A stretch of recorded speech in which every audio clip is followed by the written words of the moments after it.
నిజ సల్లాప మాధుర్య వినిర్భర్షిత కచ్చపి. అమ్మవారు మాట్లాడుతుంటే ఎలా ఉంటుందో చెబుతున్నాను ఇక్కడ. దంతములైనవి, అమ్మవారి యొక్క కర్పూర సౌందర్యము పూర్తయింది. అమ్మవారి యొక్క నిజ సల్లాపము, సల్లాపం అంటే మాట్లాడటం. నిజ సల్లాపం అంటే నిజంగా మాట్లాడుతున్నా అంటారు చూసారా, లోకంలో మనం అంటుంటాం. ఇప్పుడు నిజంగా చెప్తున్నా నేను, అంటే ఇప్పుడు దా చెప్పింది నిజం కాదా అంటే నిజమే, కానీ నిజంగా మాట్లాడితే ఎలా ఉంటుందో చెప్తున్నారు ఇక్కడ.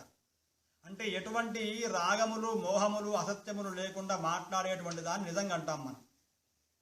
కాబట్టి ఇప్పుడు నిజం పలుకుతున్నాను అంటే అంటే సావధానులై అందరూ వినండి అర్థం. నిజ సల్లాప మాధుర్య. ఆ మాధుర్యం అంటే ఎలా ఉంది చెప్తున్నారట. మాధుర్యం అంటే తేనె లాంటి మాట. నిజ సల్లాప మాధుర్య వినిర్భర్షిత కచ్చపి. కచ్చపి అంటే ఏమిటి ముందు తెలుసుకోవాలి. ముందు మనం కచ్చపి అంటే ఏమిటి అంటే సరస్వతీదేవి అమ్మవారి యొక్క వీణ పేరు కచ్చపి అంటారు. శాస్త్రంలో ఏం చెబుతున్నారంటే వీణ ఎవరెవరికి ఉందండి అంటే సరస్వతి అమ్మవారికి ఉంది వీణ. దాని తర్వాత మనం బాగా ఆలోచిస్తే తెలిసేటువంటి వాడు నారదుడు, ఆయన చేతిలో కూడా వీణ ఉంటుందట.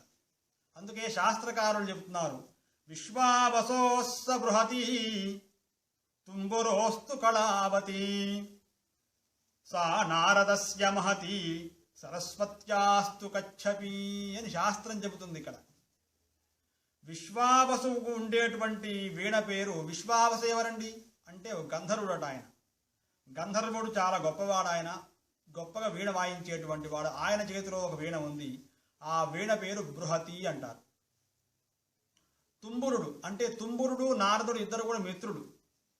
ఆ తుంబురుడికి ఉండేటువంటి వీణ పేరు కళావతి అనేటువంటి వీణ.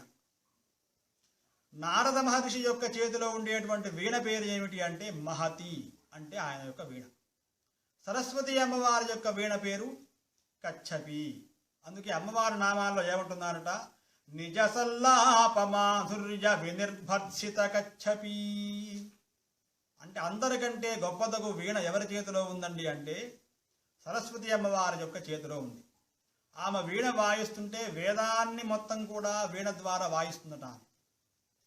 అంత అందంగా వాయించేటువంటి అమ్మవారి చేతిలో ఉండేటువంటి సరస్వతి అమ్మవారి చేతిలో ఉండేటువంటి వీణ ఒక తీగ మీట తెగిపోతే ఆ వీణ ఎట్లయితే మోగకుండా వినకుండా ఉంటామో, వినలేకుండా ఉంటామో, స్వారస్యంగా ఉండదో, అమ్మవారు మాట్లాడుతుంటే సరస్వతి అమ్మవారి యొక్క వీణ వినలేమట మనం.